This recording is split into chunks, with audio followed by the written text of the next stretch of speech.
আসসালামু আলাইকুম। এখন আপনারা দেখতে পাচ্ছেন প্লেনের ভেতরকার চিত্র। এখানে হাজী সাহেবরা সবাই প্লেনে উঠে গেছেন পবিত্র মক্কা নগরীতে যাওয়ার জন্য।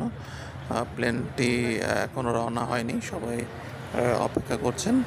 এবং আপনারা দেখতে পাচ্ছেন যে সমস্ত হাজী সাহেবরা এখানে এহরামের কাপড় পরেই প্লেনে উঠেছেন এবং তারা যাওয়ার মধ্যে মক্কা নগরীতে পৌঁছানোর আগে আপনার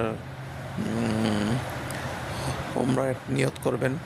যখন মিকাত অতিক্রম করবেন, প্লেন থেকে ঘোষণা আসবে যে আপনারা এখন উমরা নিয়ত করে নেন।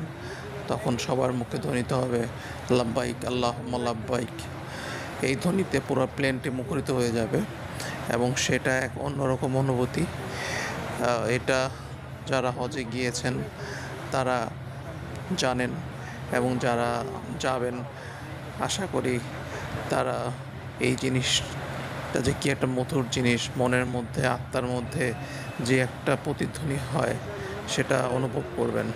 এবং আল্লাহ তাআলা আমাদের সবাইকে হজ করার তৌফিক দান করুক এবং আমরা যেন সবাই একবার হলেও এই সোনার মক্কায় এবং সোনার মদিনায় যেতে পারি। আল্লাহ তাআলা আমাদের সবাইকে তৌফিক দান করুক এবং সবাই আমরা মনে মনে নিয়ত করব যেন আমরা জীবনে একবার হলেও যেন আমরা এই নগরীতে যেতে পারি। আল্লাহ আমাদেরকে কবুল করুক, আমিন।